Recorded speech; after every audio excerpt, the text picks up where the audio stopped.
Welcome, everybody, to the Grace. I was trying to figure out, is this the sixth camp? Seventh? Yeah. Sixth camp? Yeah.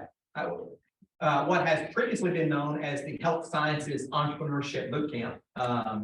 We've run this camp for a number of years, and we recently changed the title to the Healthcare Innovation Sprint, and same format for the most part. And just so for our panelists and for those that are joining us online, our participants came last night and started this morning, actually. Today is pretty much an agenda full of understanding and hearing from a variety of different experts throughout the healthcare system in terms of challenges, trends, and opportunities within healthcare. Tonight, they'll be putting together problem statements from the challenges that they've heard, and then we'll be working through those over the course of the next 3 days following to build out solutions for the top problem statements and challenges that have been identified. So really appreciate you all for being part of this. It's an important part of the entire week, and really appreciate you all for participating. So my name is Jeff Standards. I serve as Managing Director of the Conductor, and really pleased to have you all with us today. So what I'd like to do is start by having each of you introduce yourself, name, role, the organization you're with, area of responsibility, just to give everyone watching an understanding of the folks that we have here on the panel today. So, Brian, would you start? Absolutely. Nice to be here. I'm excited to be back. I didn't start here in the US, right here across the street. I went to Hendrix College. I studied biochemistry, molecular biology. Went to Northeast Arkansas, and I was at St. Bernard's Medical Center when we set up. Sort of the cardiology, physiology, clinical trial department. That went to the University of Notre Dame, where I did a master's in STEM entrepreneurship. So supported some of the team country persons there, and very happy to be able to work remotely now. I work for Bicycle Health.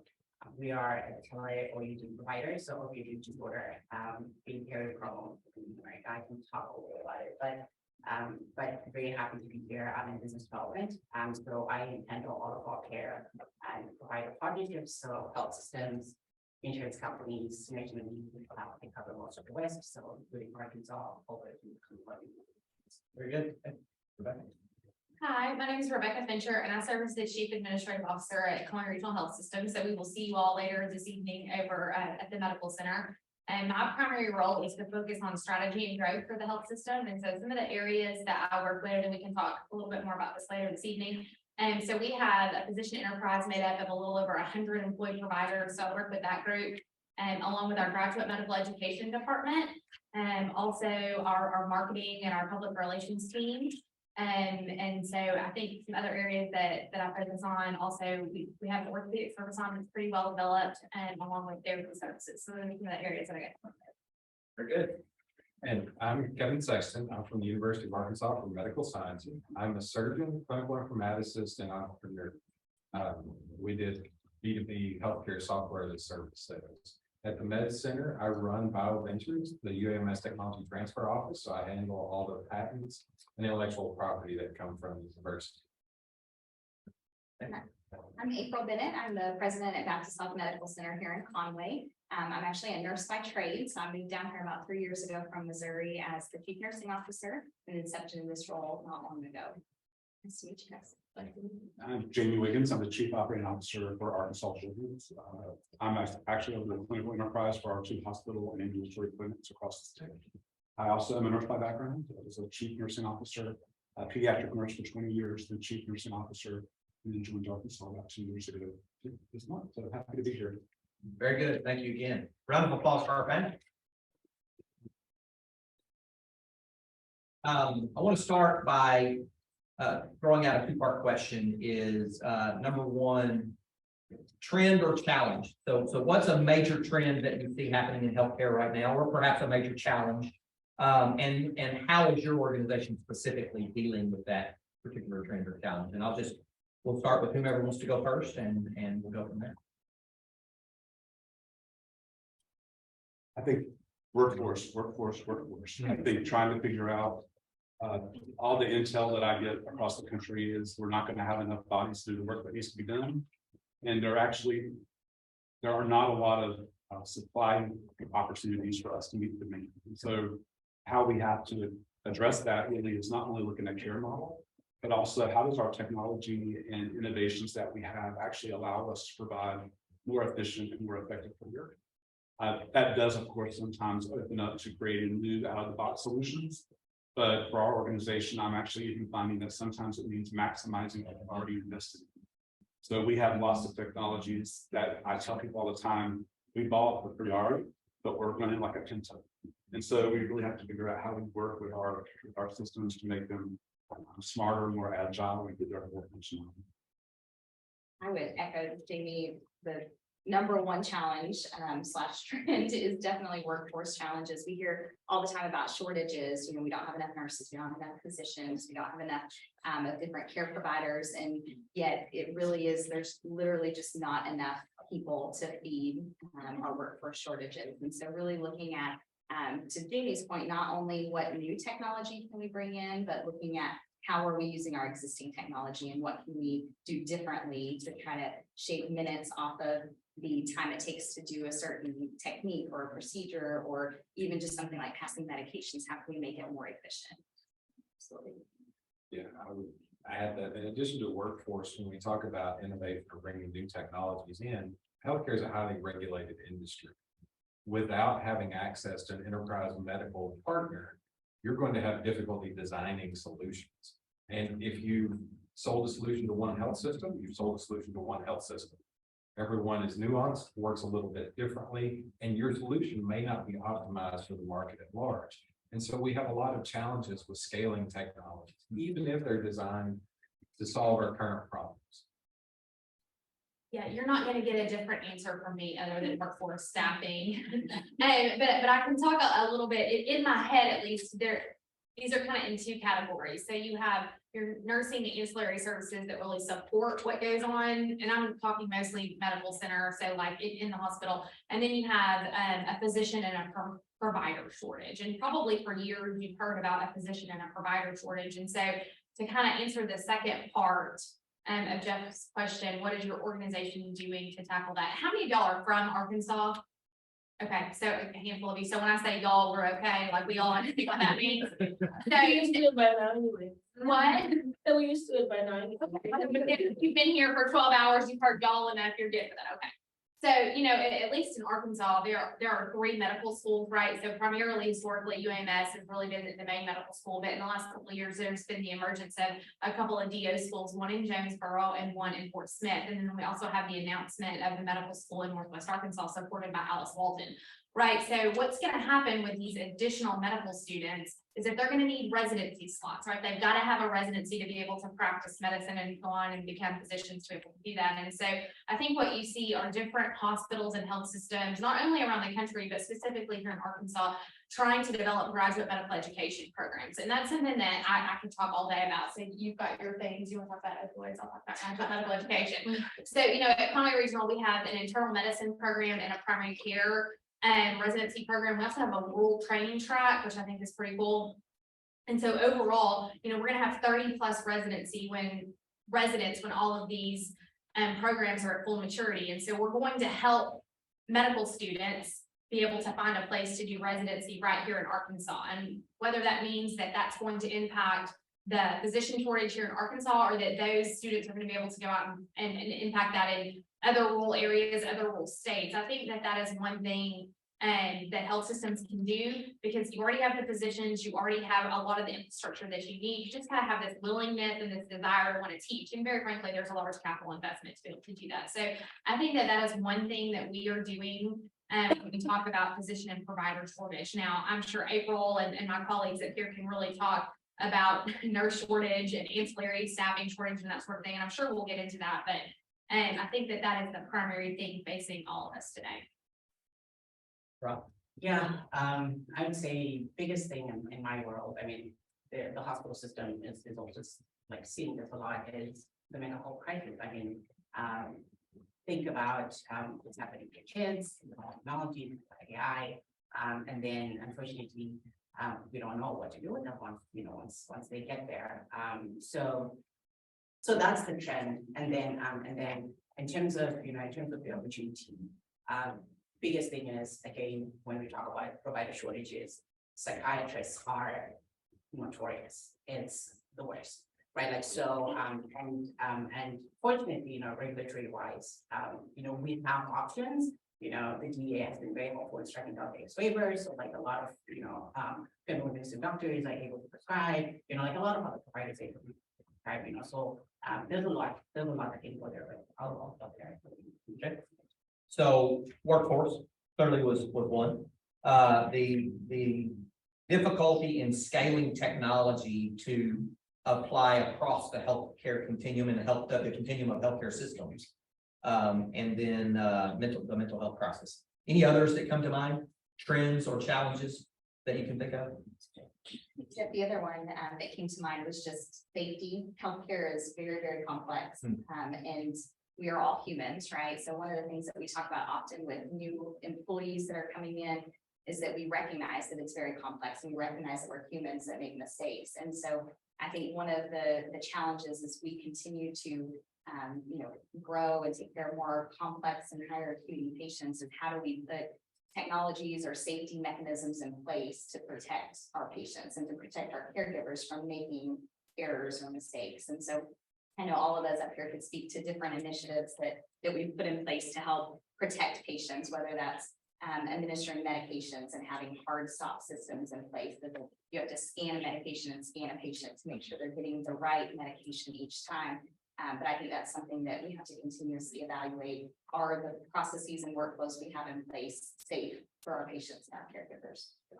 And I think that, all of this is very interdependent in healthcare, right? And so we talked to you that we have a workforce shortage. We've talked to you about some of the things that have created a workforce shortage, whether it was COVID, an aging population in healthcare, safety, all of those things. And so that impacts the rising cost of healthcare, right? Because when you have a shortage in the workforce, likely your salaries and your cost for your labor is going to go up. And at the same time, what we have going, and my administrative colleagues would be, they would not be happy with me if I did not bring this up, but, we have a payer issue in the way that we get paid. And you see payers across the board posting record, I guess, whatever you want to call it, revenue or whatever, they've had record quarters, record years, making more than ever when you look at CEO salaries, and they're not changing the way that they're engaging with health systems. And so, it's really not a great recipe overall. And so all of these things together, and the same dollar that we might get 10 or 12 years ago, or even 5 years ago, it just costs more today to try to get that same dollar. And so that becomes a distraction from why we all exist, which is to provide really good patient care. I think that's an excellent point. And to add to it a little bit, like there's a crisis of value. If you think of value equal quality over cost, we struggle. We spend more than a lot of industrialized nations to have lower quality care. When you look at maternal infant mortality statistics, whatever item you want to pick up. And like you were saying, the profit margin for insurance companies is the largest it's ever been, while hospital operating margins are tighter than they've ever been. Yeah, and go ahead. Well, I was gonna, April brought up the patient safety, and I can see some convergence of some of these things. So a shortage of workforce rather, and maybe not the scalable workflows or the work processes. And so you begin to have burnout, you begin to have fatigue. The mental health crisis, certainly the healthcare field is not immune to having mental health issues within the healthcare field. Then you begin to have patient safety and medication administration errors and what have you. So a convergence of those things could be occurring as well, or are occurring as well. Rebecca, you were going to say? No, You good? it's on. Right. I think the scalability piece is something that we have to highlight, because IT solutions or innovations don't actually work with all EMRs and all record systems. There definitely are two big EMRs in the world, but there are other smaller entities out there. And so when you're trying to figure out what your solution is going to be, what medical records will it work with, or what ones are in the market that you need to work with, No matter how you cut it, pediatric hospitals, pediatric beds are only 4 to 5% of all the beds in this country. So to take something to really be focused on pediatrics, it's really niche. And so you're actually limiting your ability to scale from the get-go just by focusing on teens. And so what we find is there's a lot of people who want to enter the adult space because their scalability and return on investment is so much wider in the adult space. And because of the differences in pathophysiology and pharmacology, really got to be dedicated and committed in that space in order to do it because the scalability and the return on your investment. Let me throw this out there, back to the scaling of technology. It's easy to make claims when you're not having to substantiate those claims with a, patent or what have you, right? Particularly in the areas of information technology. Have you guys, and there are tons of technology providers out there making claims today. The magic bullet, the silver bullet or what have you. Have you seen fatigue within the health systems of just not wanting to, you know what, we've heard it from 5 different providers who come and claim the same things, and I just don't want to talk to you. And we may be missing opportunities because the buyers within the organization, the key stakeholders within the organizations have fatigue because they've been sold a bill of goods 2 or 3 times that they haven't been able to realize. Thoughts? I can jump in on this one. In clinical informatics, I'll probably review 10 to 15 pitches every week. Most implementations fail. Like 75% of them fail to achieve the results that they're designed to. A quarter of them just fail outright, and folks can't do effectively what they say they can do at another organization. So when we look at these, there's a tremendous amount of fatigue in terms of when you talk to a vendor. Yes, we can do this. The keywords you'll hear are turnkey implementation, seamless integration, and my brain shuts off. Get out, just get out, go. So what's happening is you now will have a gatekeeping phenomenon of you've got to get past first muster. And if you can tell me where your problems are, great. Then I know you have a realistic solution and we can have an honest conversation. But we may not be looking for that problem or to solve that problem. And that's, I think, the other piece of institutional prioritization. Rarely do vendors on a cold call match up to what problem you are looking to solve. I think we all focus on efficiencies in our own way and provider documentation. And there are lots of vendors in the market that have been saying for 5+ years that they have a seamless way to do provider documentation by talk to text. It's not true.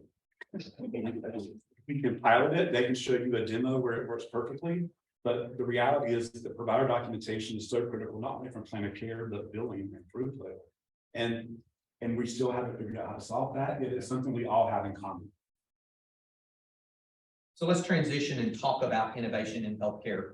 For our purposes in our healthcare innovation sprint, we define innovation as plan, change, creativity, ideation, or invention. So plan, change, creation, ideation, or invention that is normally directed toward more effective and more efficient ways of doing things than past or present. So let's talk about maybe some of these challenges and what role do you think innovation plays in healthcare?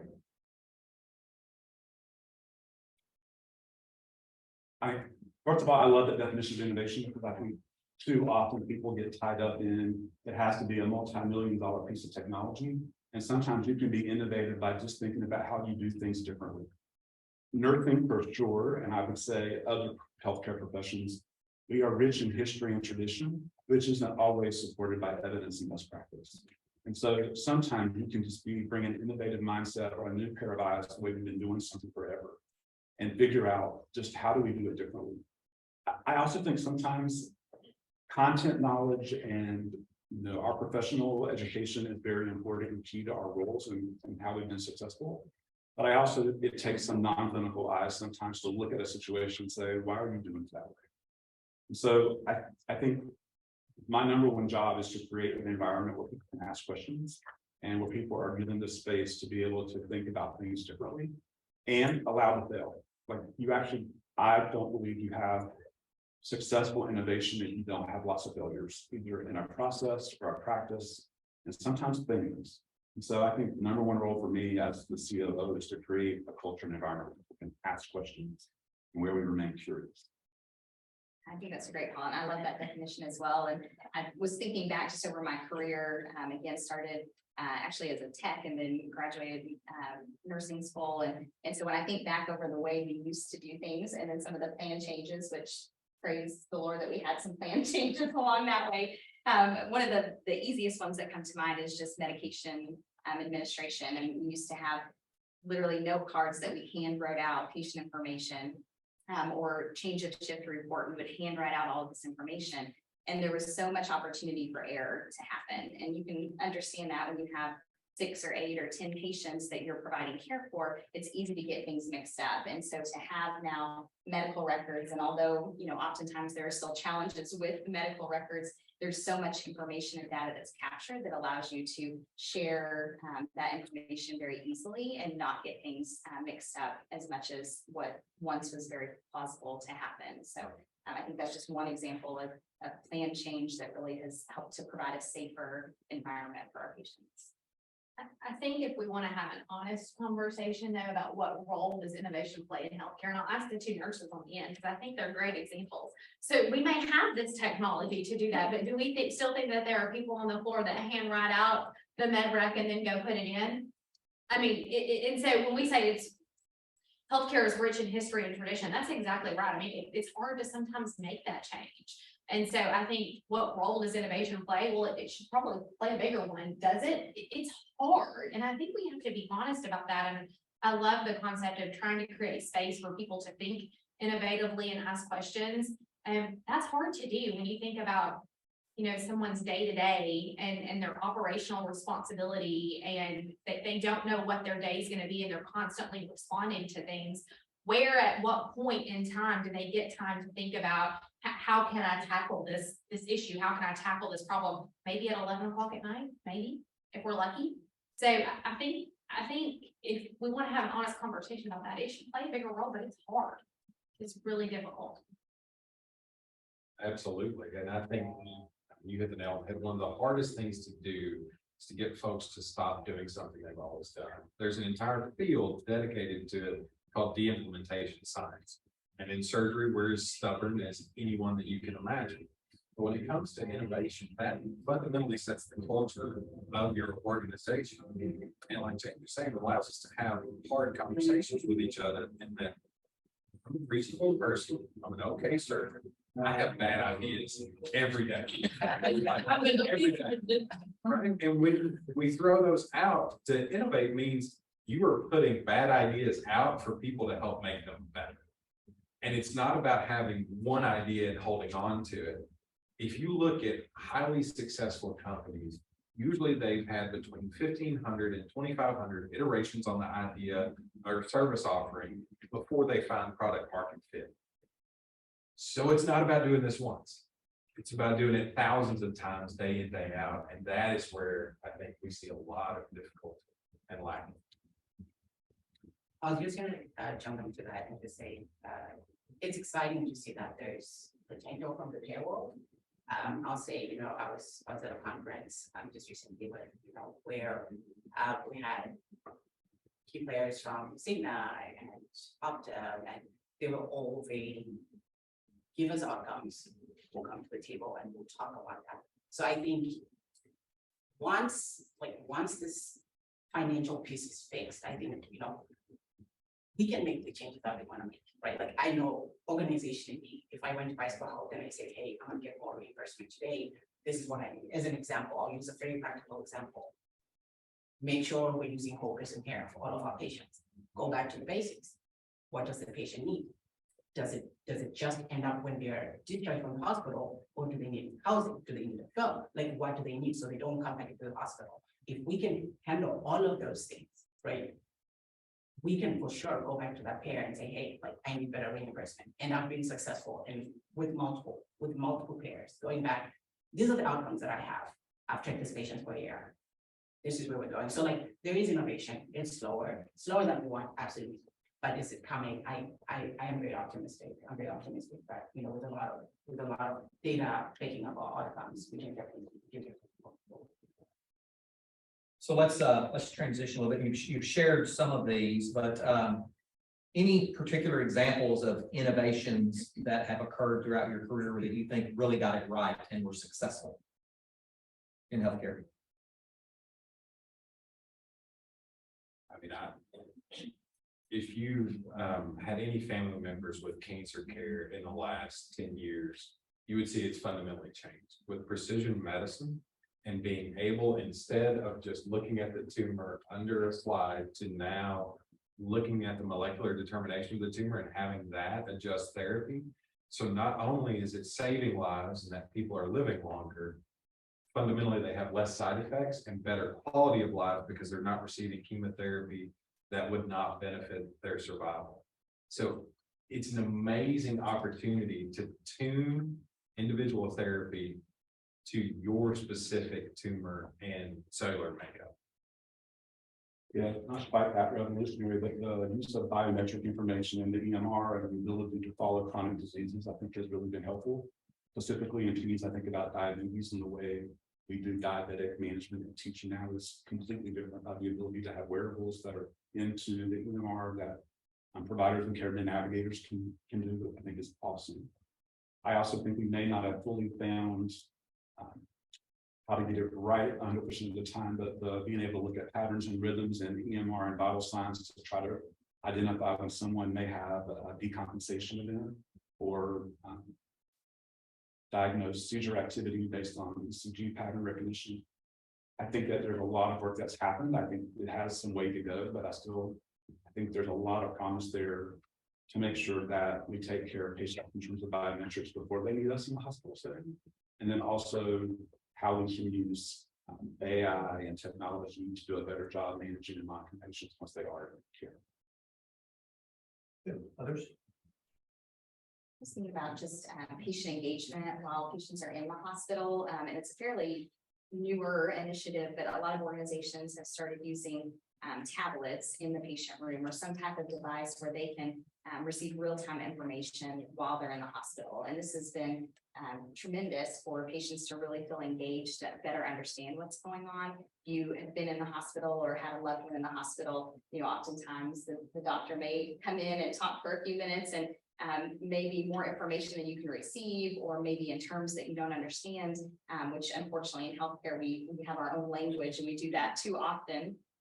But using the tablet, you then have access to that information. You can read the progress note, you can stop and digest the information, you can see your lab results, or maybe you had a procedure and you can see that note. And so it really allows patients to be more engaged and to feel more informed with what's going on, which then helps us to better plan for discharge. And I think to his point, just across the care continuum, making sure that we're meeting the patient's needs before they leave the hospital and transition.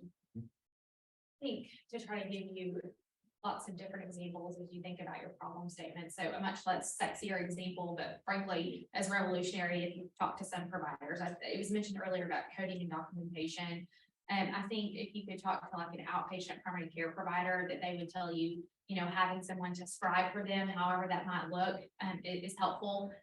Click burnout, I mean, that fatigue in the EMR is a real thing with our providers. And you know, if you've ever just had a hard day, had a bad day, and then something that just happens that's small and it just kind of sets you off. I mean, that is the best way I know how to describe kind of the stress and intensity that some of our providers are under when they're having to 30 clicks in one patient chart. And so any help that they can get from that standpoint. So whether that's an in-person scribe, there are lots of different terms for this, but I use the term scribe. So an in-person scribe, you know, someone that is on the other end of a phone line that's kind of listening in, doing the scribing remotely, or something that's AI supported. And so those are all things that we have tried at Conway Regional, and some have been huge successes. And, you know, if it can save that provider 2 or 3 hours a night at home, and that means that I can give them time back with their children or their family, or frankly, just time away from work. And that's going to reduce burnout. That's going to bring them more joy and happiness in their job.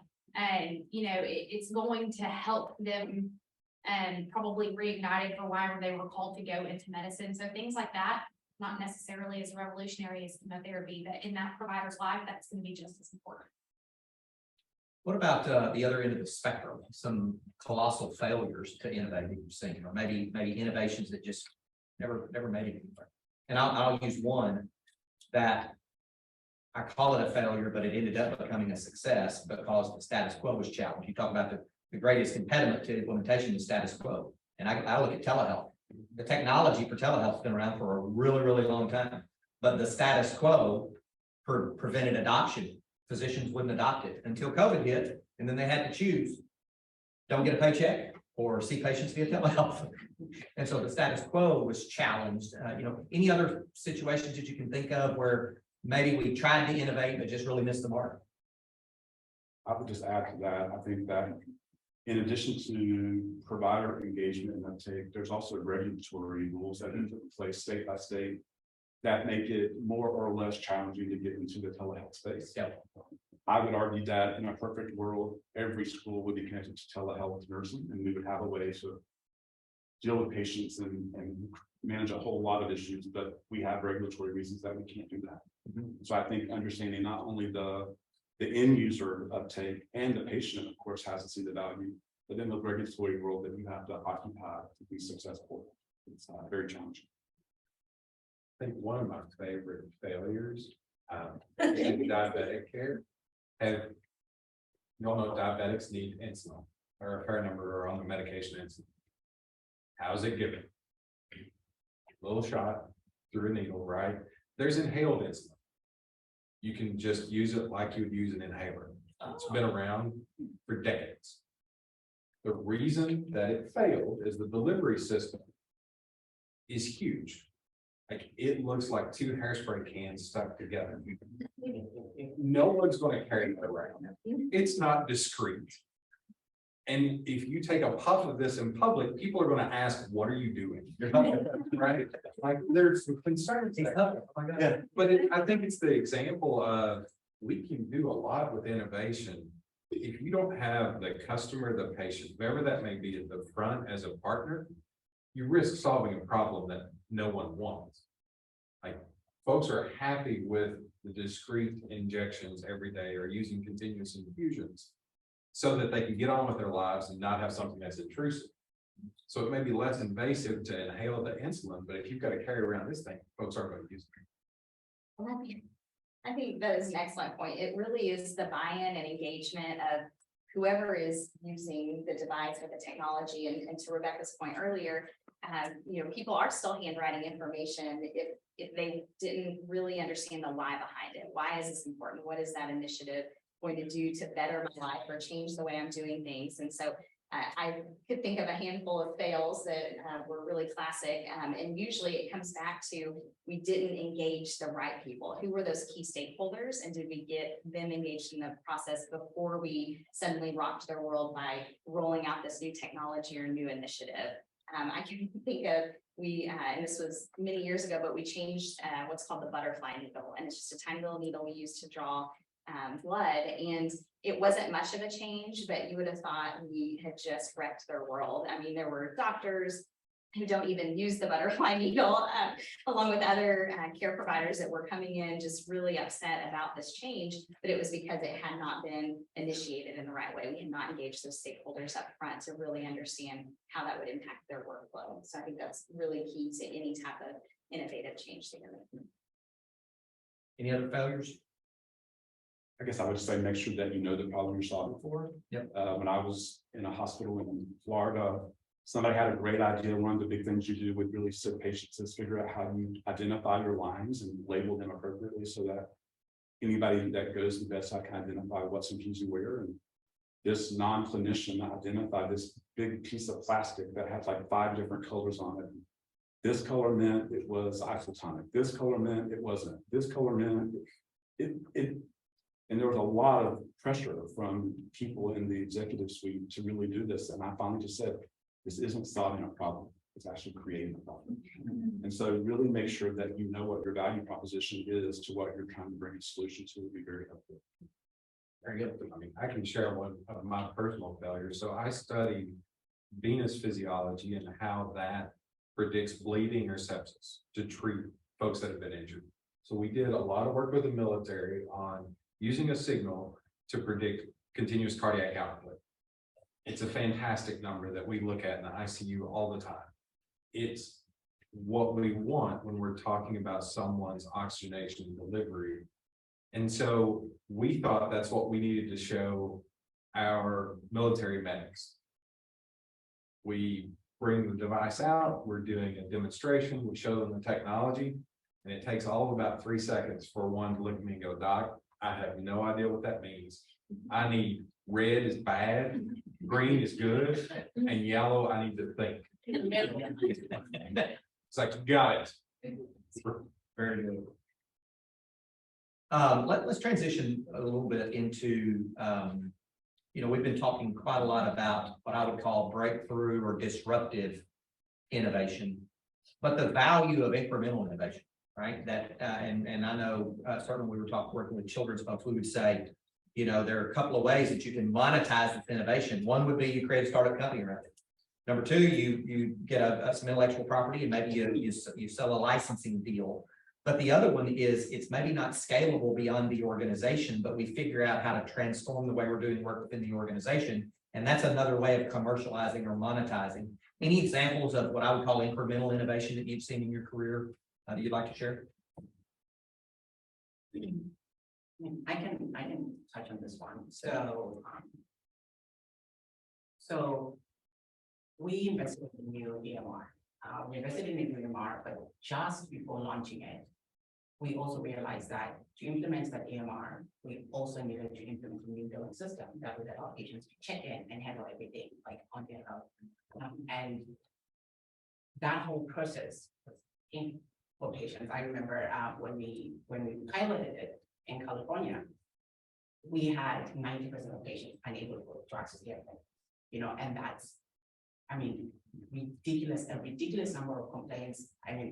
We had probably 700 patients wanting appointments that same day, and they weren't able to do that.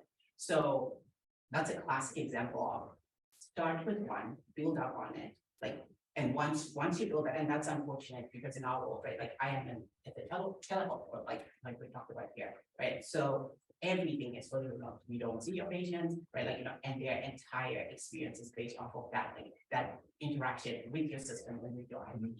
So, in terms of that, incremental innovation, start with the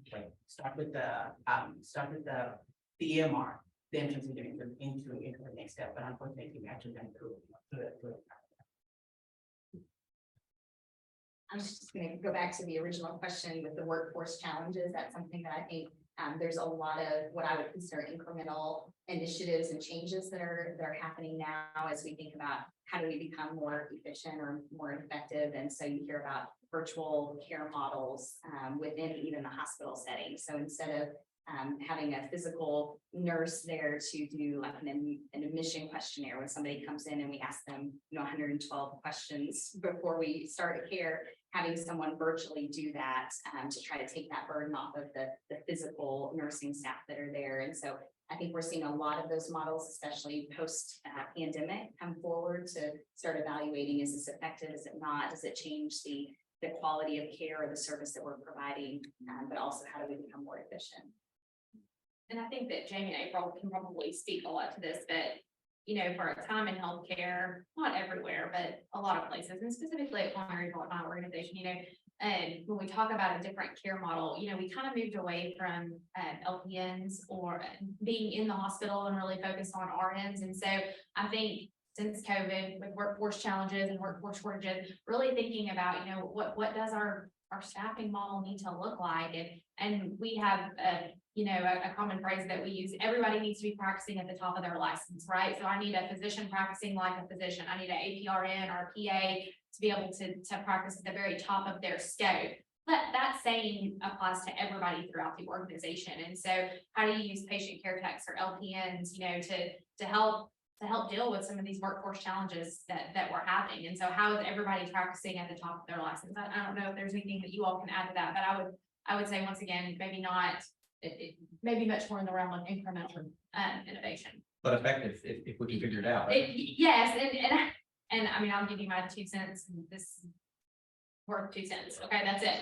And the biggest barrier to that is gonna be people, just in general, because of what we are accustomed to and what we're used to, and what has always been tradition in history. I love the way you put that. I'm gonna steal it and use it as my own. So lots and lots of times in the future. And so I think that we're gonna be our own worst enemy in some of this. Well, I think that is specifically a great example of what that used to be a care model that we used frequently. That was standard practice. And then we moved away from that and now we're going back to it. And so it definitely is a great example of just how times change and Yeah. how we need to rethink what we did in the past and, consider what worked and what didn't work. So.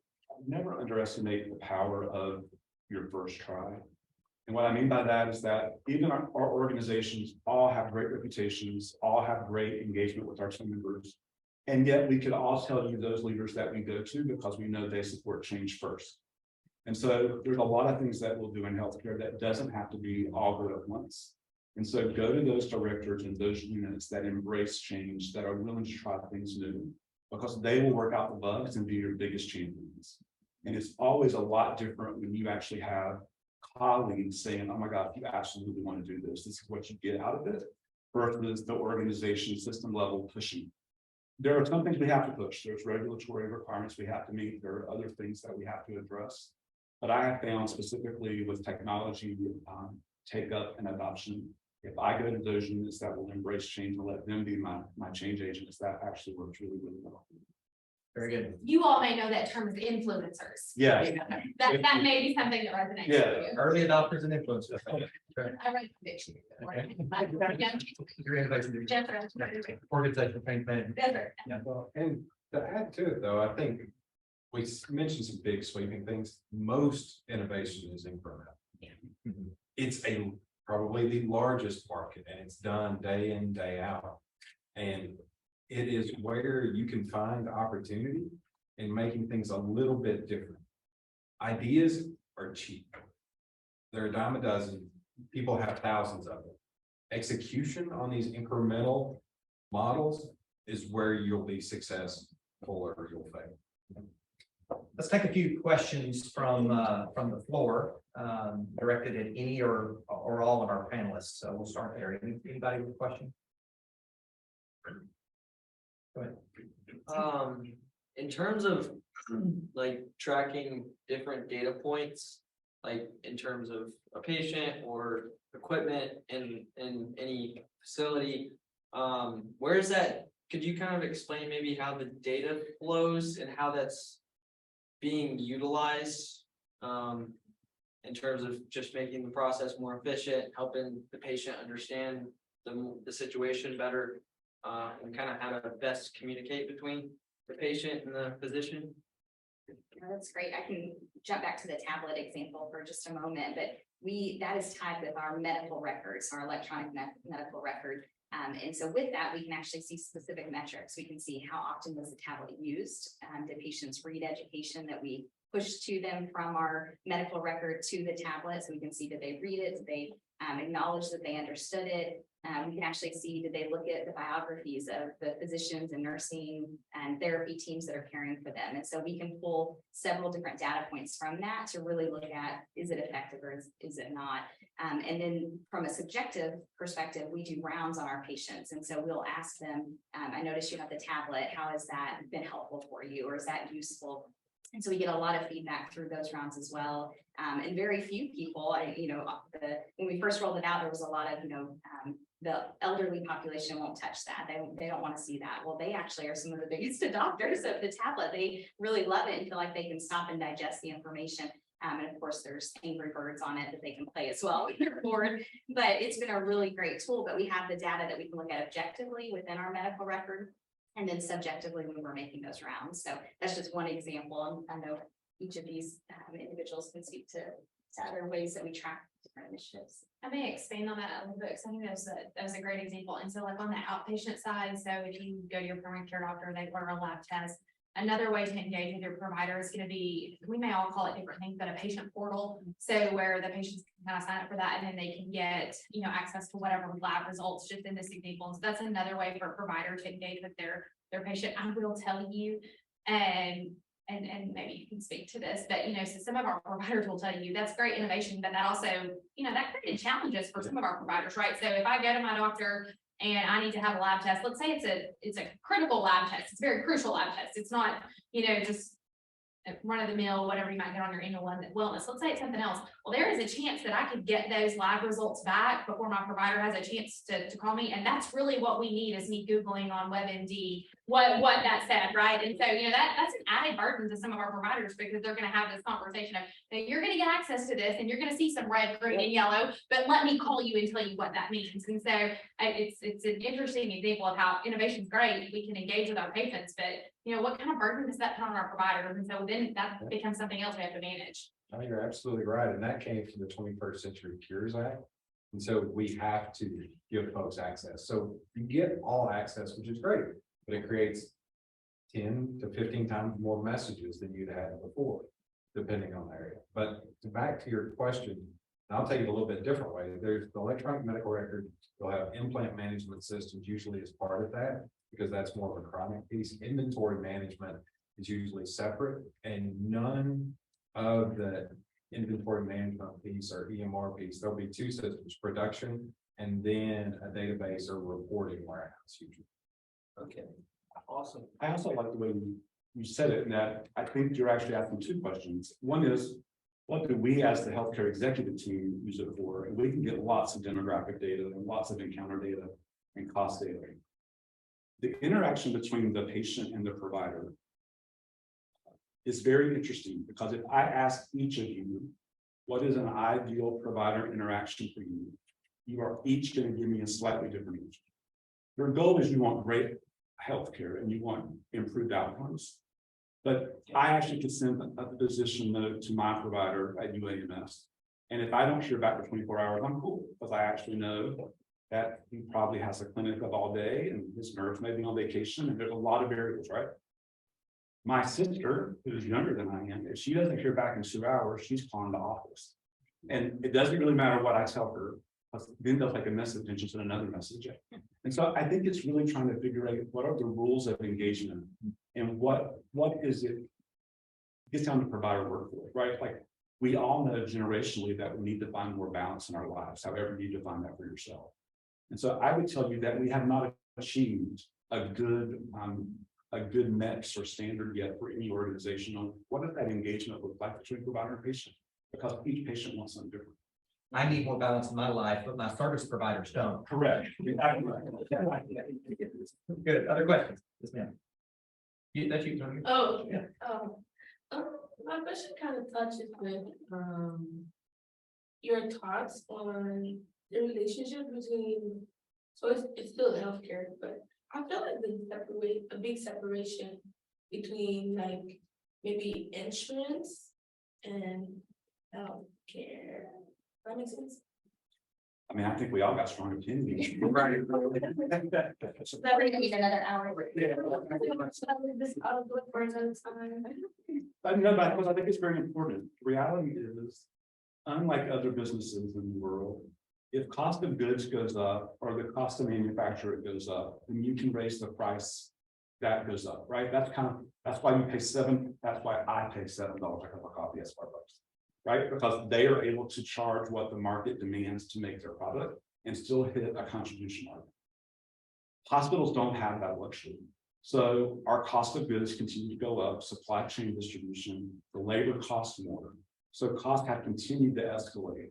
And be it with a private payer where you might have a little more luck, or a government payer where you have zero luck, we are not able to increase our costs that we are getting reimbursed. I mean, we can charge whatever we want. I could charge $1 billion a day, but if my contract rate is $4,275, then that's what I'm getting. So I think it's a big divide. It is something, I don't know what the solution is, but I think it's going to take, it depends on what the value system of our country is. But we've got to figure out how to right size. I think my colleague down at the end said, we've got to right size the $90 billion of profit that organizations are having because they're not paying for the healthcare that their people are getting. So I do think it's a big impediment to innovation moving things forward. And then to go to that payer and try to have a conversation around why they should pay you more. I mean, that's definitely 3 more hours of conversation that we Yeah. have, right? Because then that becomes a negotiation and a lot of nonsense, frankly. It's not, logic and data really doesn't play out. And so you're right, it's very disconnected. It's difficult to explain, it's hard to understand, and it just, at the end of the day, it doesn't really make a lot of sense when you take a step back. Okay, I guess it would be a question, but it's more so, what do you consider incremental innovation? Like you start out with an idea, you go to ideation, and then you get to innovation, but what do you consider incremental innovation within healthcare? Is that toward me? Yes. Okay, well, so an incremental innovation would be something that makes a marginal improvement in a process, a product, or a system, but doesn't result in a wholesale change of that, right? A breakthrough innovation would be a wholesale change, where a disruptive innovation, something gets displaced and replaced by something else. So think about YouTube TV and streaming services replacing cable TV. That's kind of a disruptive innovation. Think about Uber changing the way we catch a taxi. That's kind of a breakthrough innovation. We've had taxis for a long time, but Uber kind of was a breakthrough, where an incremental innovation would be something a little more marginal. Incremental, so to speak. Another one over here. I don't know if you guys are familiar with Mark Cuban's like drug company where he like, Cost plus. yeah, I'm just curious, how is he able to do something like that? And how can that be replicated? Well, he's able to do it because you can do anything with enough funding. You can buy a manufacturer and then sell at 15% of cost or 15% margin on top of it. The real question is, how is he going to outcompete pharmacy benefit managers? And that one's not solved yet. And he offers, I think the formulary is up to 300 drugs, but there are thousands. So you're doing the business decision, but how can you do it is control manufacturing to sales. But then you have to get back into how do pharmacy benefit managers work and how are you going to outcompete the big three? That's another week conversation. So I would tell you that there's a lot of talk about value in healthcare, and how we can promote health and decrease disease. I do not have, I'm in the contract, in negotiations now, but we actually don't have any outcome contracts right now based on improvement in patient outcome. We're starting that work. Most of my adult colleagues here probably have something with some payers where they're looking at outcomes. Payers don't want to pay for that. I can tell you right now, if I sent someone, not even a nurse, if I sent a care provider to every home of every newborn in the state at 2 and 6 weeks, I would tell you that we would improve maternal mortality of babies. We just know that's true. We'll do that intervention, but nobody wants to pay for that. I could tell you that having nursing embedded in school health helps with asthma and diabetes management. I can tell you that having a licensed social worker available in school will help with behavioral issues. Nobody wants to pay for that. So we're going to have to figure out how we get that critical mass of payers that want to help us improve the healthcare, the health of the populations. We are all reimbursed to deliver healthcare. And so we're going to figure out is how do we work together and make that switch together so that we can actually promote health. So it's not an issue. Yeah. That's, we're gonna have to transition here. We're gonna change to the lightning round. Last question. I always say that the only thing that's required for innovation to occur is a constraint or a set of constraints. Because if we don't have constraints, there's no need to innovate, right? We just keep doing what we've been doing. So I'm going to impose some constraints on you guys for our lightning round and make you innovate. We're going to set aside the workforce issue because we all know that that's a huge challenge. And I'm going to ask you all if you had a magic wand to wave and you could solve one system level healthcare challenge, what would it be? I would In have 12 words or less. I would have a singular EMR across the country. Single EMR across the country. Okay, very good. Thank you. Along those lines, I was thinking of just that continuum of care from in the hospital to the clinic to home or health at home. So saying, being able to have a singular method to communicate across all the care continuum. Good. Kevin, 12 words or less. Transparency, patients, providers, administrators. Folks know what they're paying. No, they know what they're paying for. Transparency and knowing what they're paying. Okay. I think an EMR that works as good as my Apple Music. So not just one EMR, but one that works that good for everybody. Yeah, to be definitely be reimbursed. So clarity here on reimbursement for fares and one unified system. Very good. Really appreciate you guys being with us today. I know you guys appreciate them as well. Show them your appreciation if you don't mind.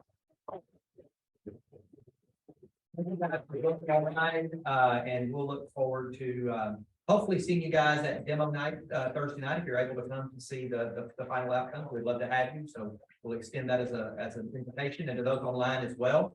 We can say, hey, we do it, so we did that good enough for David, right? All right. 1, 2, 3. Excellent. Thank you again, and thanks everyone. Appreciate it.